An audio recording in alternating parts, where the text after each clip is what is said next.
ನಿಮಗೆ ಯಾವ ರೀತಿ ಅನ್ಯಾಯ ಆಯಿತು ಸಂದೇಶ? 2025 ಮೇ ತಿಂಗಳಲ್ಲಿ ನಮ್ಮ ಅಕ್ಕಂದು ಮತ್ತು ಅವ್ರದ್ದು ಫ್ಯಾಮಿಲಿದು ಕೌಟುಂಬಿಕ ಕಲಹ. ಅಲ್ಲೊಂದು 16 ವರ್ಷದ ಹುಡುಗ ಇದ್ದಾನೆ, ಬಾಲಕ.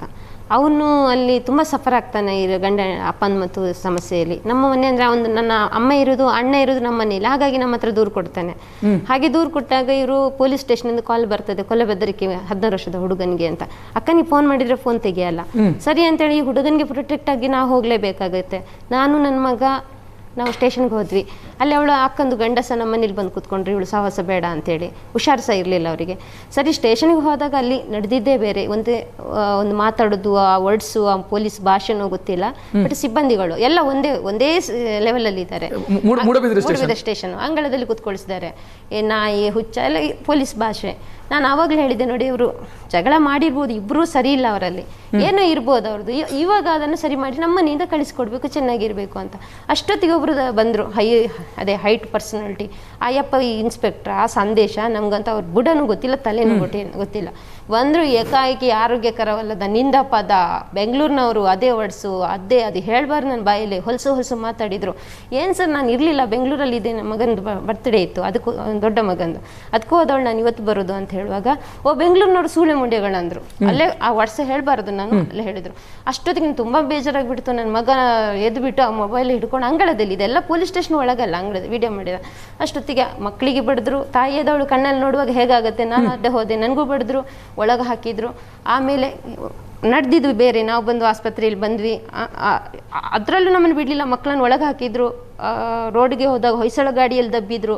ಪುರುಷ ಸಿಬ್ಬಂದಿಗಳು ಒಂದು 25-30 ಇದ್ರು, 4-5 ಲೇಡಿ ಪೊಲೀಸ್ ಇದ್ರು. ಎಲ್ಲರೂ ನಮ್ಮನ್ನು ಹರಸ್ಮೆಂಟ್ ಮಾಡಿದ್ರು. ಕಡೆಗೆ ನಮ್ಮ ಕಡೆಯವರು ಬಂದು ನಮ್ಮನ್ನು ಬಿಡಿಸಿದ್ರು. ಬಿಡಿಸಿ ಆದಮೇಲೆ ನಾವು ಬಂದ್ವಿ, ಹಾಸ್ಪಿಟ್ಲಿಗೆ ಹೋದ್ವಿ. ಕಡೆಗೆ ಎಲ್ಲರಿಗೂ ಗೊತ್ತಾಯಿತು. ಬಟ್ ಬಂದ ನಂತರ ಕಮಿಷನರ್ ಹತ್ರ ಹೋದ್ವಿ. ಅನುಪಮ್ ಅಗರ್ವಾಲ್ ಇದ್ರು ಆ ಟೈಮಲ್ಲಿ. ಸೊ ಅನುಪಮ್ ಅಗರ್ವಾಲ್ ಹತ್ರ ಹೋದಾಗ ACP ಹತ್ರ ಹೋಗಿ ಅಂದರು. ACP ಹತ್ರ ಹೋದಾಗ ಎಲ್ಲ ವಿಷಯ ಕೇಳಿದ್ವಿ. ಹೀಗೆ ಕೂತ್ಕೊಂಡ್ರು. ಏನ್ರಿ ಅಮ್ಮ, ನಿಮ್ಮ ಮಗನಿಗೆ ಹೊಡೆದ್ರೆ ನೀವು ಯಾಕೆ ಅಡ್ಡ ಹೋಗ್ತೀರಾ, ಪೊಲೀಸಲ್ಲಿ ಇದೆಲ್ಲ ಕಾಮನ್, ಹೋಗಿ ನಿಮ್ಮ ವಿಲೆ ಅಂದರು. ನನಗೆ ಆ ವಿಲೆ ಅನ್ನೋ ಅರ್ಥನೂ ನನಗೆ ಗೊತ್ತಿರಲಿಲ್ಲ. ನಾನು ತಂದು ಲಾಯರ್ ಹತ್ರ ತೋರಿಸಿದೆ. ಈ ಕ್ಲಿಯರ್ ಆಯಿತು, ನಿಮ್ಗೆ ಏನು ಅಯ್ಯೋ ಇದಕ್ಕೆ ವಿಲೆನಾ ಅಂದರು. ಸುಮ್ಮನೆ ಕೂತ್ಕೊಂಡು ಈ ತಂದೆ ಮತ್ತು ಮಗನನ್ನು ಕಳಿಸಿದ್ವಿ ಮನೆಗೆ. ಅಲ್ಲಿ ಪೊಲೀಸ್ ಬಂದರು. ಇಷ್ಟೆಲ್ಲ ಆದಾಗ ಒಂದು 10 ದಿವಸ ಆಗಿದೆ. ಮೇ 5ರಲ್ಲಿ 20 ತಾರೀಕು ನಮ್ಮ ಮೇಲೆ FIR ಬಿತ್ತು. ಆ FIR ಬಿದ್ದ ನಂತರ ಒಂದು 5 ಕಾಲ್ ಬಂದಿದೆ ನನಗೆ. ಇವ್ರ ಕಡೆಯವ್ರು ಯಾರು ಸಂದೇಶ್ ಫೋನು, ಅವ್ರ ಮೊಬೈಲಲ್ಲಿ ಮಾಡಲ್ಲ. ಅವ್ರಿಗೊಂದು 4 IB ಗ್ರೂಪಲ್ಲಿ ಅವ್ರದ್ದೊಂದು ಪ್ರವಾಸಿ ತಾಣ ಇದೆ. ಇವತ್ತಿಗೂ ಅಲ್ಲಿ ಹೋಗಿ ಎನ್ಕ್ವೈರಿ ಮಾಡಿದ್ರೆ ಗೊತ್ತಾಗುತ್ತೆ. ಅಲ್ಲಿ ಒಂದು 5 ಜನ ಇರ್ತಾರೆ.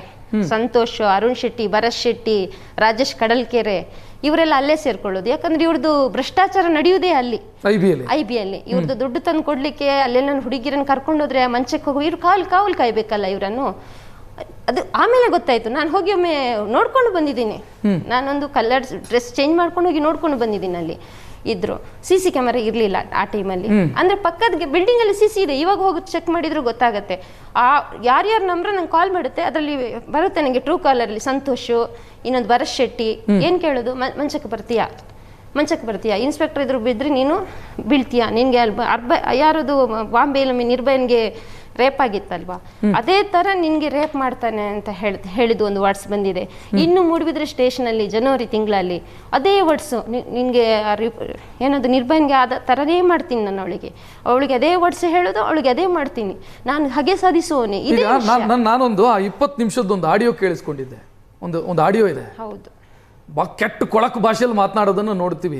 ಸಂದೇಶ ಮಾತನಾಡೋದನ್ನು ಕೇಳಿಸುತ್ತೆ. ಅದರಲ್ಲಿ ಅದು ಯಾರ ಜೊತೆಗೆ ಮಾತನಾಡಿರೋದು? ಅದೊಂದು 40 ವರ್ಷದ ಲೇಡಿ ಒಟ್ಟಿಗೆ. ಸೊ ಅವ್ರ ಜೊತೆ ಒಂದು 8 ವರ್ಷ ಸಂಬಂಧ ಇದೆ ಅಂತ ಕೇಳಿಪಟ್ಟೆ ನಾನು. ಸೊ ಅವಳ ಮಗಳನ್ನು ಬಾ ಅಂತ ಕರೀತಾನೆ. ಇಷ್ಟಾದ್ರೂ ನಿನ್ನೆದು ಸ್ಟೇಟ್ಮೆಂಟು ನಮ್ಮ ಮಾನ್ಯ ಆಯುಕ್ತರದು, ಆಧಾರ ಇಲ್ಲ, ಪುರಾವೆ ಇಲ್ಲ, ಸಂದೇಶ ಸೇಫು. ಅಂದ್ರೆ ಇವರಿಗೆ ಇನ್ನೂ ಯಾವ ತರ ಆಧಾರ ಕೊಡ್ಬೇಕಂತ ನನ್ಗೆ ಗೊತ್ತಾಗಲ್ಲ. ನಾವಂತೂ ನಮ್ಮ 16 ವರ್ಷ ಹುಡುಗ ನಾವು ಹೊಡೆದಿದ್ದಕ್ಕೆ ಪ್ರೂಫ್ ಸಮೇತ ಕಮಿಷನರ್ ಹತ್ರ ಇಟ್ಟಿದ್ದೇವೆ. ಸೊ ಯಾವುದನ್ನು FIR ಮಾಡಿಲ್ಲ. ಇವತ್ತು ಕೋರ್ಟಿಗೆ ಹಾಕಿದ್ವಿ. ಕೋರ್ಟಲ್ಲಿ ಅದೇ ಕೋರ್ಟ್ ಕಮಿಷನರ್ ನಿಮಗೂ ಲೈಂಗಿಕವಾಗಿ ಸಹಕರಿಸು ಅಂತ ಹೇಳಿದ್ರಿ ಅವ್ರ ಜೊತೆಗಿರೋರು. ಅದು ಯಾವ ಕಾರಣಕ್ಕೆ, ಏನಕ್ಕೆ ನನಗೆ FIR ಹಾಕಿದ್ರು ನಮ್ಮ ಮನೆ ಅದನ್ನ ತೆಗಿಬೇಕು ಅಂತಂದ್ರೆ? ಆ FIR ಅನ್ನು ತೆಗಿಬೇಕಾದ್ರೆ ಒಂದ್ಸಲ FIR ಆದ ನಂತರ ತೆಗಿಲಿಕ್ಕಾಗತ್ತಾ? ಇಲ್ಲ, ಅದು ಜಾಮೀನಾಗಿ ಬೇಲಾಗಿ ನಾವು ಬರ್ಬೇಕೆ. ಆ FIR ಆದ್ರೆ ಅಂತೆ ಸ್ಟೇಷನ್ ತಿಂಗಳು ನಾನು ಸೈನ್ ಹಾಕೋಲಿಕ್ಕೆ ಹೋಗುವಾಗ ನನಗೆ ದಿವಸ ಟಾರ್ಚರ್ ಕೊಡ್ತಾರಂತೆ. ಆ ಟಾರ್ಚರ್ ಮಾಡ್ತಾರೆ, ನೀವು ಅವ್ರನ್ನ ನಂಬೇಡಿ, ನೀವು ಯಾರು ಹೇಳಿದ್ದು ಕೇಳಬೇಡಿ, ಬಿಜೆಪಿ ಕೇಳಬೇಡಿ, ಕಾಂಗ್ರೆಸ್ ಕೇಳಬೇಡಿ, ಸಂಘಟನೆ ಕೇಳಬೇಡಿ, ನೀವು ರಾಜ್ಯ ತೆಗೀರಿ. ಮಾತನಾಡ್ತೀನಿ.